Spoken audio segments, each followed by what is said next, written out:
Ryan Blaney wins, but blatant race manipulation at the end of the race is the bigger story, so let's get into it. Coming up next.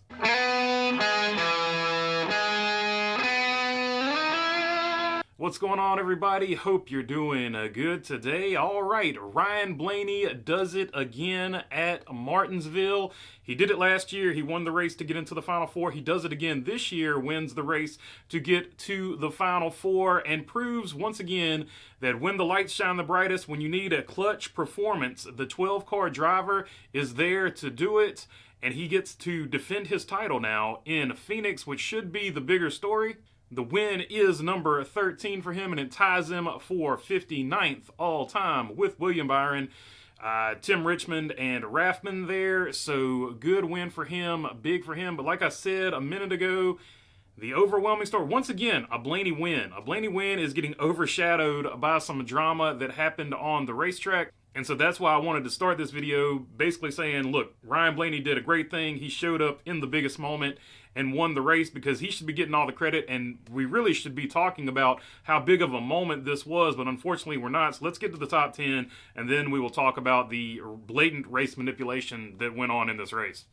Ryan Blaney, of course, wins, locking himself in, and he gets to defend his title in Phoenix Sunday. Chase Elliott finishing in second. Chase Elliott had a great car, really good run, just didn't have the same long run speed as the 12 car, so oh so close for Chase Elliott, but I don't think you can really downgrade his performance here today. He did everything but win. Same thing with Kyle Larson. Great performance from him as well. All three of those cars right there showed up and did what they had to do. Ryan Blaney just was better at the end of this race. Shout out to Austin Cindric here, who has had a great second half of the season, finishing in 4th place here. Denny Hamlin in 5th place. Good drive from him. Just didn't have the overall car to win this race.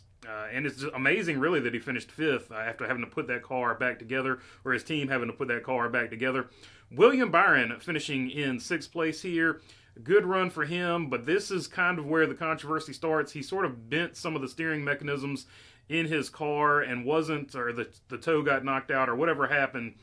But he had a great car, definitely was capable of winning before that contact with, I think, Christopher Bell, I think, was who knocked the toe out there. Austin Dillon and Ross Chastain, we're going to talk about here in just a minute. But Austin Dillon had a great car today.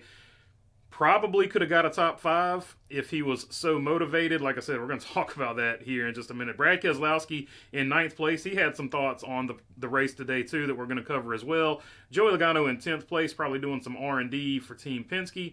Then you got Noah Gragson in 11th. Shane Van Gisbergen, great run for him. He's starting to pick these things up. When it comes to a shifting track, SVG seems to know how to get the job done. Some of the other tracks he still needs a little bit of work on, but showing great improvement. He's picking it up really quick. Alex Bowman 13th, Ryan Preece 14th. Good run for Preece. He had a great car today. Not sure why he ended up 14th, but he throughout the day had a great car. Same thing with Chase Briscoe. Him and Preece were putting on an epic battle. They wanted to be the best car from SHR today. You could tell that for sure, but that honor, of course, going to Noah Gragson. Now let's go to Milton's best and worst of the weekend. Best Cup driver from Martinsville for him was Ryan Blaney at 8.5. Started 14th, finished 1st. Blaney made progress to the front and stayed there. His long run pace paid huge dividends as he passed Chase Elliott for the win. Verdict: consistently fast and performed when it mattered. His worst Cup driver is going to be Tyler Reddick, who started 31st, finished 34th with a DNF. Reddick spent most of this race outside of the top 30, showing no signs of improvement. His race ended when his car caught on fire, one of the worst drives of Reddick's career. So that was Milton's best and worst of the race. So go check him out on Twitter and follow him. He does a full list, or at least a top 5 list for best and worst of the weekend. My worst of the weekend is, of course, the best is going to be Ryan Blaney locking in. But my worst of the weekend was the blatant race manipulation from multiple teams. And this is just what's overshadowed what was a great race. The whole Martinsville race was great until the last few laps when everybody blatantly were trying to get their guy in the race. So let's talk about it. And let's begin with Austin Dillon and Ross Chastain. William Byron was in front of them, and they sort of went side by side and refused to pass William Byron. Now, the damning thing for Ross Chastain might get away with it because he was on the outside, and his radio communication, not as bad as the radio communication from the 3-car, but the 3-car, once again, the radio communication is probably what's going to get them in trouble here. when NASCAR takes a look at all of this, because they've made it pretty clear that they knew the deal, right? That's going to be the one that really gets them there. So the 3 car refusing to pass the 24 car because they were trying to get another Chevrolet into the playoff system. So I think that one's going to be cut and dry. I think at least one of those teams, I don't think the 20, you can't really find the 24 because they really, I guess, weren't in on it. Like, there was no radio communication.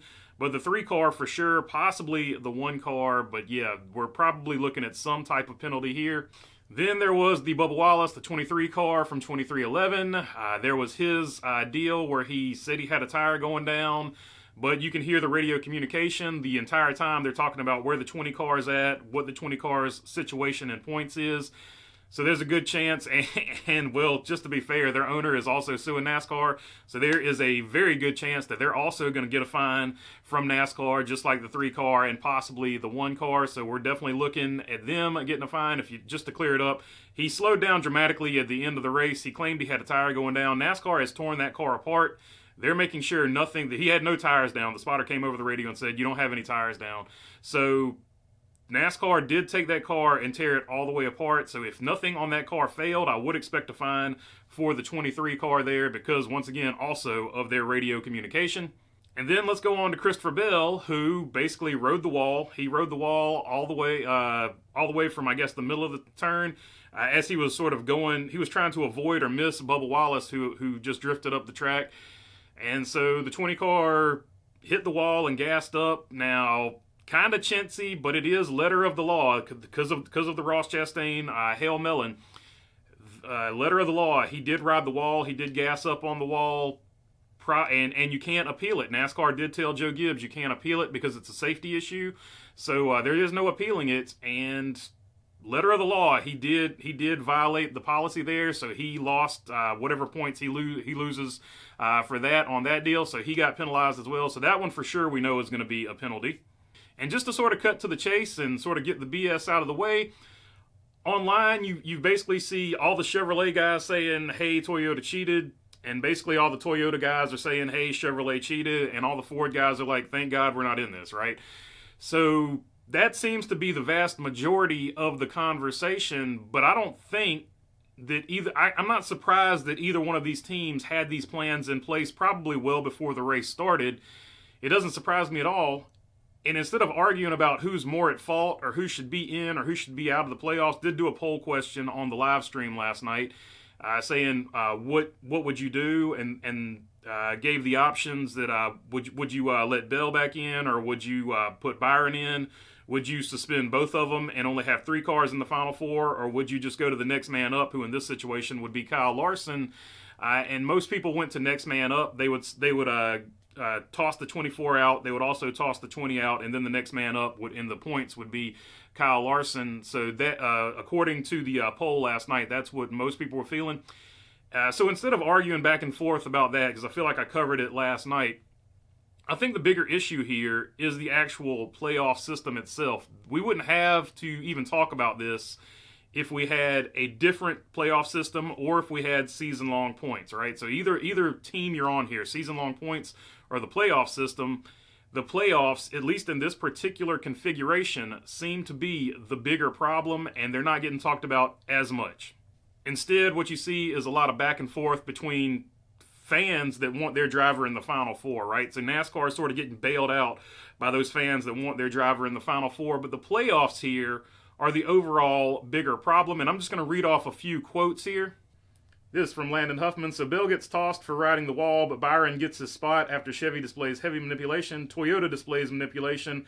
Absolute disaster. This is the playoffs. Slapshoe says, is Bell's semi-wall ride going to stand? What about Bubba slowing down for Bell?